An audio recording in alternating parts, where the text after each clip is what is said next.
Welcome to Peace If You Can Find It. The name of this theme in the background is Since That Summer Began. And it's going to get hot this summer. I want to speak on black preppers or just preppers, period. But I'm always concerned about African black people. That's my first priority. And I would like to know how many are involved in prepping for what's going to happen. Prepping have other terms, and it's, you could say I'm a survivor or ready to leave ASAP.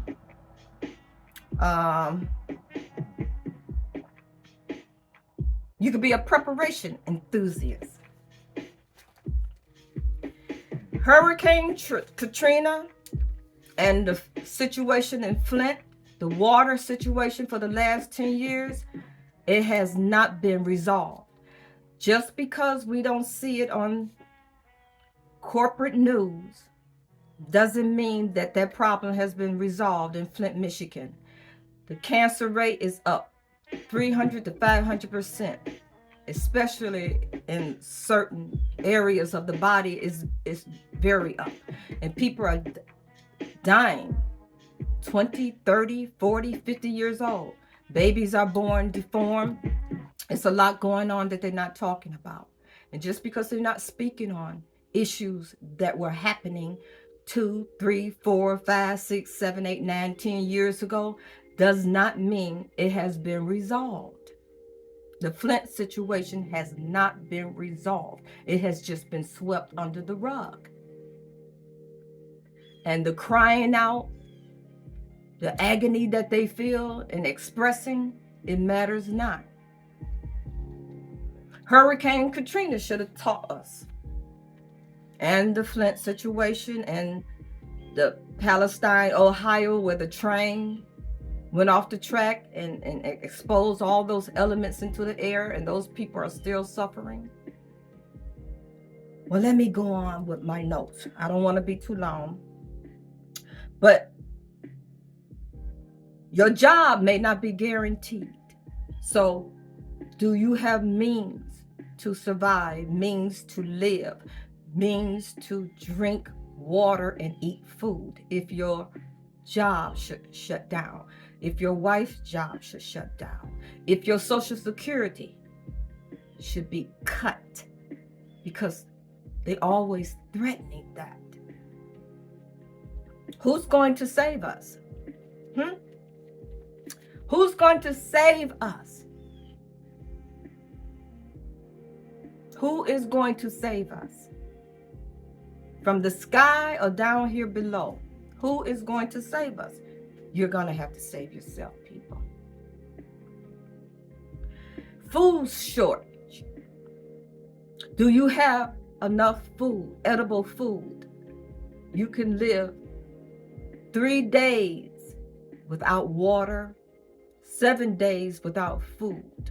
Do you have enough food to sustain you and your family, your loved ones?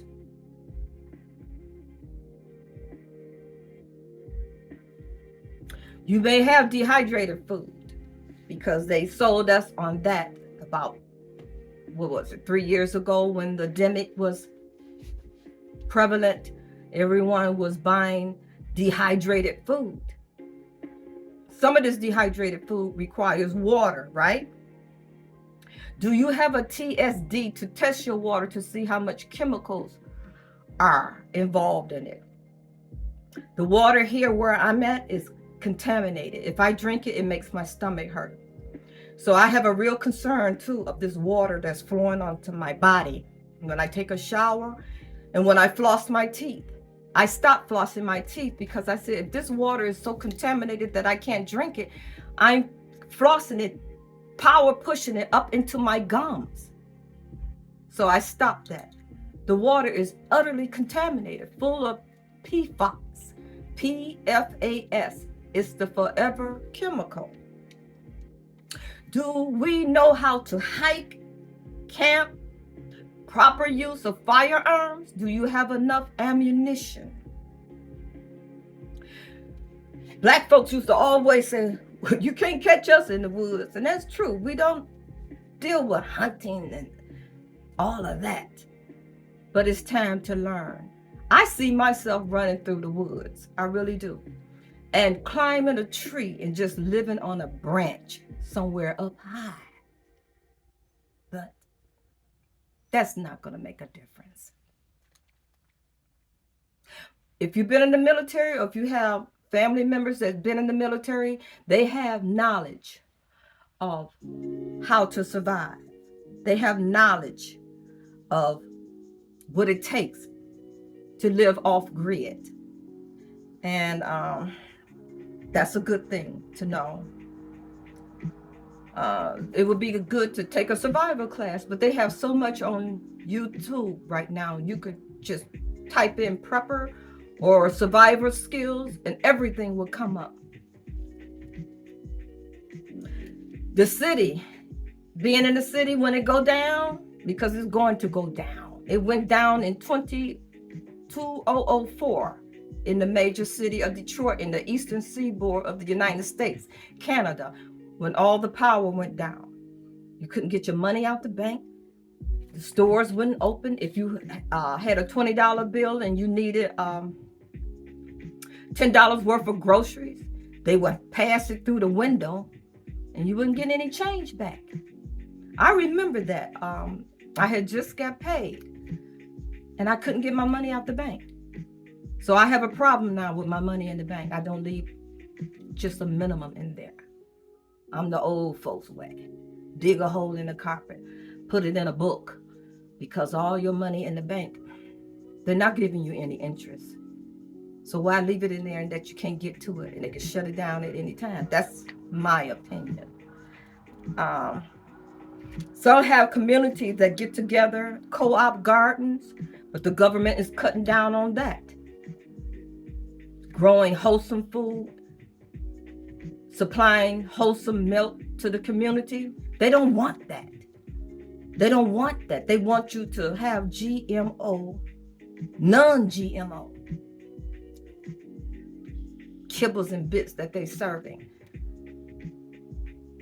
GMO, genetically modified organism. So if the watermelon doesn't have seeds, the cantaloupe doesn't have seeds, it's fertilized, and you're eating fertilized food. It's not food. It's just something to chew on. Does it have any nutritional value? You tell me. Okay. Hold on, I got a lot to say. Your car could break down. Do you have enough gasoline somewhere stored? Some may live in apartments, but do you have some place to store gasoline? Store it up now. You're going to need it. Do you have something to pump your tire? A compression. This is the end of the world, people. It is. You can't borrow from your neighbor because it's going to be every man for himself. I remember asking a neighbor in a neighborhood that I had moved into, and I went next door to ask her for a tool, and she politely told me, each year you buy this tool and that tool, and the next year you buy this tool and that tool, and before you know it, you'll have all the tools you need, and you won't have any need to borrow from anyone. Great lesson. But I've learned, and I know that Black people, my people, live by faith and belief that God is going to take care of them. They don't need to have to do anything. I remember talking to a person who was a Christian, and she didn't believe in firearms. She said, because if someone did come into your home, you got to grab it and put it together and all of that. No, it should be ready. Ready.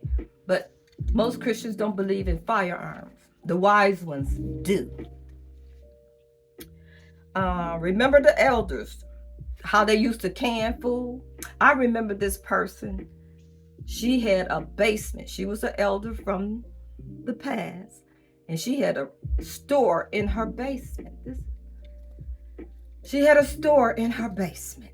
She had 2 freezers down there and 2 refrigerators. She had bread, canned food. She had everything. She had all her meats in one freezer. She had it down pat. So if you needed anything, she would say, go downstairs and get me a loaf of bread, or go downstairs and get this milk, or go downstairs and get this rack of ribs out this freezer. She had it together. There's a problem with the water. We know that. Stock up on your medicine. They have medicines that we're taking now that if you miss 7 days, you're hit. Everyone that I know just about is on Synthroid for your thyroids, because something is going on here where everyone have thyroid problems and have to take Synthroid. You can't stop taking that. You have to take that every day. And some certain heart medicine. Do you have a stock up on your heart medicine? Huh? Do you have enough to survive? Because the pharmacies may be shut down. Do you have a generator? So if the power go down, your generator will kick in. A lot of this stuff people just cannot afford. They're barely living from day to day, and now they want to put all this stuff on you. It costs money, but we spend our money on everything, don't we? Money. We spend our money on everything, don't we? Clothing, makeup, eyelashes, nails, hair, extension, weaves. We have money. So it's time now to think about where we're going to put our money. You can't put your faith in the government anymore. You just cannot. And this is what I've learned. Caucasian Americans, stop. I look at the comments sometimes on certain videos and they are gung-ho. Still coming after African Black people. We are not your problem. We are not your problem. They are coming. The government is coming after everybody. It matters not what your pigmentation is. They don't like anyone. The 1 to 5% is only interested in themselves, not you. It doesn't matter what flag you carry. They only care about themselves. And you look at some of our properties and we have so much grass, so much flowers, but do we grow any trees that produce fruit? Do we have any nut trees? I thought that the government should have given every homeowner a voucher to grow a fruit tree. I know in California, you can have lemon trees and orange trees, but if you live up north where you only have maybe 3 months of summer, but still, I planted, we planted 2 apple trees 3 years ago, and they said it takes 3 to 4 years for it to produce fruit. We'll see. But do you grow any herbs? Chives, rosemary, any kind of herbs, any kind of small plants that you can manage. I can't deal with growing a garden anymore. It's just too much for me. But I'm going to end and come back later. This is long, and I'm going to make a part 2 and finish about prepping. So peace if you can find it. Thanks for tuning in to listen, and come back and listen to part 2. I don't want this to be too long. Thanks for listening.